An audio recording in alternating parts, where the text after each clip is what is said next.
Bruno Hemming aqui, economista, analista de política internacional, para mais um vídeo. A gente está observando a política internacional e algumas coisas estão ficando cada vez mais claras. A primeira delas é que a recessão ela está chegando mais perto. Isso não quer dizer que vai acontecer de certeza, não quer dizer que isso é um fato dado, mas é muito provável.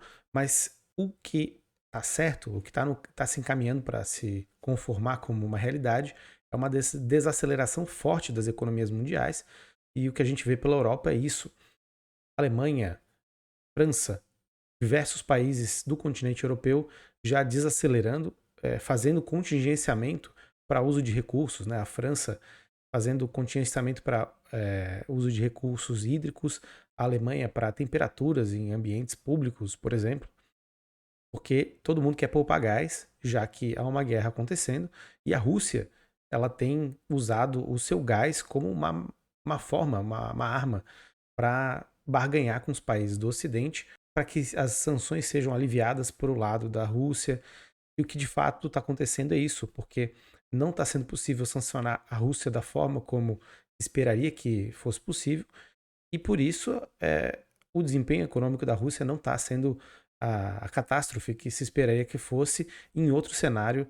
Que, de fato, essas sanções aplicadas aí contra a Rússia, elas são nunca antes vistas. Elas são de uma magnitude muito diferente de tudo que foi feito até agora. O mais próximo que chegou perto do que a Rússia está sofrendo foi o Irã.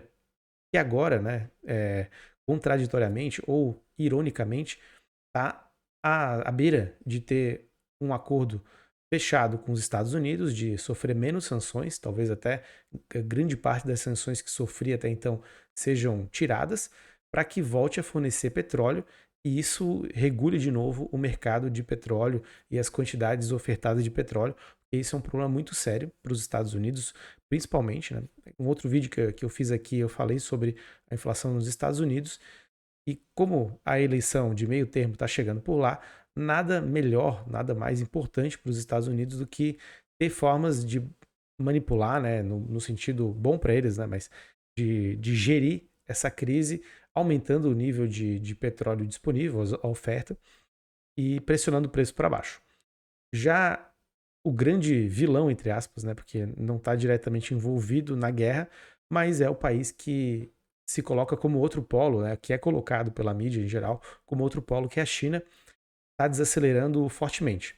Também, né, e isso vale para a China, não quer dizer que a China vai entrar em crise amanhã. Isso não pode ser afirmado, porque a China tem margem de manobra, ela tem formas de conseguir alavancar a sua economia de novo, pelo próprio desempenho, né, das contas públicas da China, pelo próprio desempenho de política pública que existe lá, e as lideranças estão empenhadas em fazer com que o crescimento retorne. O caso aqui, para a gente exemplificar o que está acontecendo por lá, é a ida de Li Keqiang, que é o premier da China, e o premier na China tem por tradição a responsabilidade, tem por tradição o cargo de ser o líder da economia da China. É claro que o Xi Jinping, né, que seria o líder do partido e o governante, né, de fato, ele vai influenciar nas decisões econômicas, mas o Li Keqiang é que tem as chaves do cofre.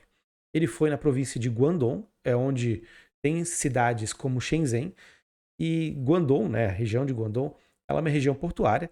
Lá era a sede da rota da seda marítima, e passavam lá mercadorias do mundo inteiro, quando a antiga da rota da seda existia. E agora também é um importante local de escoamento de mercadorias e de recebimento de mercadorias, logicamente, e um polo tecnológico muito importante. Lá são feitos chips, em Shenzhen principalmente, né, que faz parte de Guangdong, lá são feitos chips, semicondutores de altíssima tecnologia.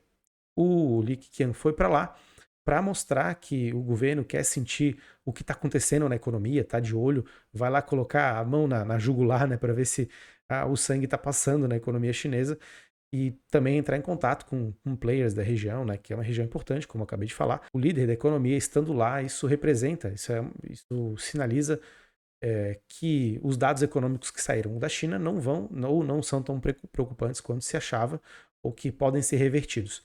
O primeiro deles é o PMI, que é o índice de produção industrial, né, de atividade industrial, estava na casa dos 50 pontos, que é uma estabilidade, né? E agora foi para 49,2, baixou bastante, 0,8 é muita coisa de crescimento. Além disso, a crise, né, que está se colocando, que vai acontecer no setor imobiliário, é reflexo de problemas que existiram na China em relação ao endividamento de províncias, e esses endividamentos agora eles estão estourando, porque a atividade econômica diminuiu, o número de compradores de apartamentos diminuíram, e isso faz com que a economia ela também sofra. As economias provinciais que dependem muito do desempenho do setor imobiliário, e isso, setor imobiliário e de construção civil no geral, né? E agora eles estão na maré, digamos assim, jusante, estão na parte mais baixa dessa onda que aconteceu, que ajudou a sustentar o crescimento da China por tanto tempo. O governo central já ofereceu ajuda no montante de 221 bilhões de dólares para as províncias, isso na forma de títulos, né, para fazer rolagem dessas dívidas e impedir que muitas instituições quebrem, né, muitas empresas relacionadas ao setor de construção civil quebrem, e também para tentar reativar a economia das províncias e, portanto, a economia chinesa num prazo factível. Mas o que a gente pode tirar disso aí é que a China foi, por muito tempo, o motor da economia mundial.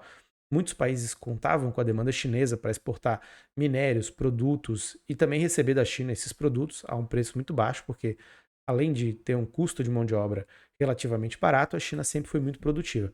E agora, com o que está acontecendo na economia chinesa, com o que está acontecendo no mundo, esse vagão, né, esse vagalhão aí de crescimento chinês, ele está muito comprometido, e isso coloca uma pulga gigantesca atrás da orelha de um mundo, principalmente o mundo desenvolvido, que contava muito com essa pujança econômica chinesa e que agora não consegue contar.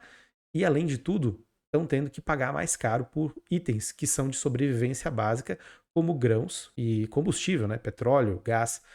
E agora a coisa realmente mudou. O mundo retrai, de fato. A China também parece que não vai conseguir atingir seu patamar, o seu objetivo, né, de crescimento de 5,5%, mas o mundo tem muito mais a perder, ou vai perder muito mais, do que a China, que vai provavelmente crescer esse ano, mesmo que não seja na meta que ela tinha se proposto a crescer.